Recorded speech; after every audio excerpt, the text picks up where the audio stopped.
क्या है कि उनको अगर कोई भी वोट एक तरफा गिरता है तो बाकी विधानसभा में थोड़ा थोड़ा भी वोट लेते हैं तो उनकी विनिंग सीट आ सकती है।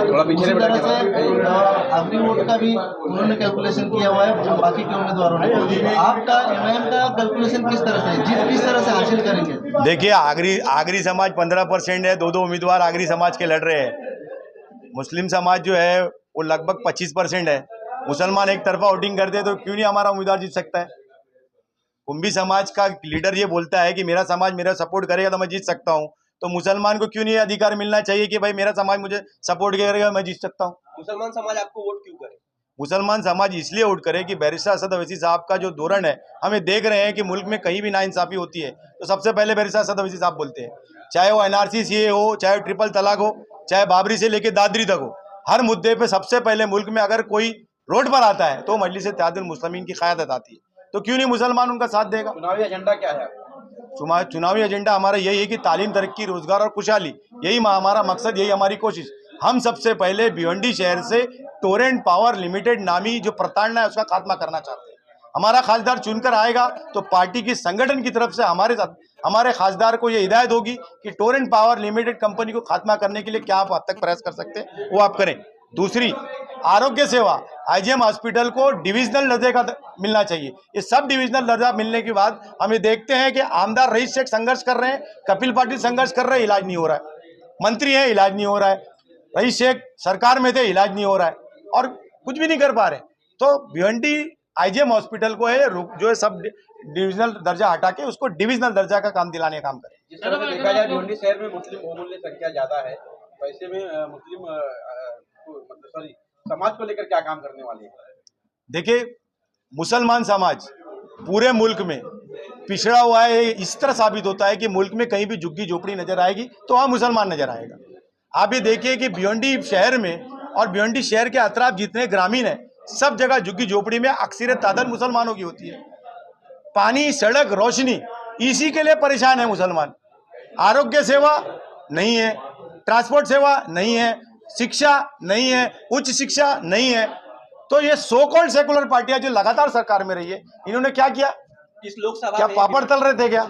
इस लोकसभा में भिवंडी के अलावा आपने कहां-कहां दौरे किए और वहां की किस तरह की समस्या है?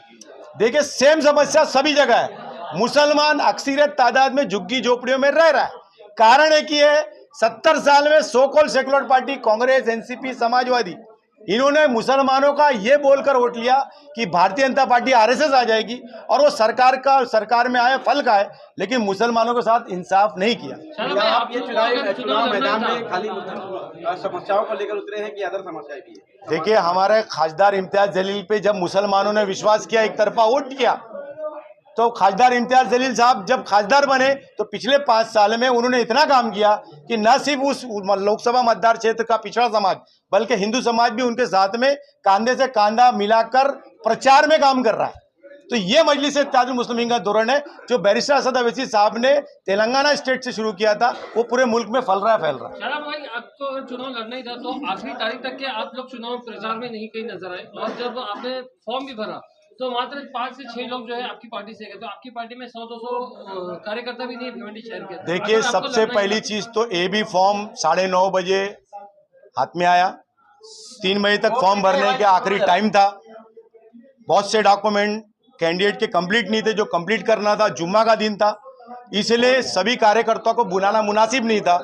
दूसरी बात, अंदर जाने के लिए केवल 4 लोग को अलाउ करते हैं, ये आपको मालूम है।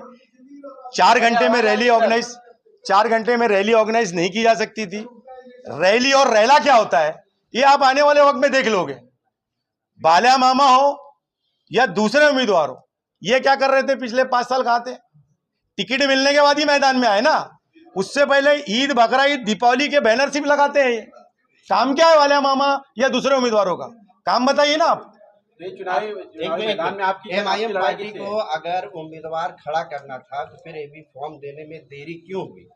क्या आप एमआईएम पार्टी के सुप्रीमो को नहीं मालूम क्या लोकसभा चुनाव चल रहा है, तो फिर पार्टी ने देरी क्यों की देने के लिए? सब मालूम था, या पूरा षड्यंत्र सब मालूम था। उन्होंने भिवंडी लोकसभा मतदार क्षेत्र को ऑब्जर्वेशन मोड पे रखा हुआ था, देख रेख में रखा था। हमसे संवाद लगातार जारी था। आदरणीय खासदार इम्तियाज जलील के माध्यम से राष्ट्रीय अध्यक्ष तक पूरी बात जा रही थी। पार्टी का ऐसी सोच थी कि कौन कौन उम्मीदवारी के लिए फॉर्म भरता है। ये जो गणित है कि दो बड़ी पॉलिटिकल पार्टी के बीच में जब चुनाव होता है तो चुनाव लड़ना मुनासिब नहीं था।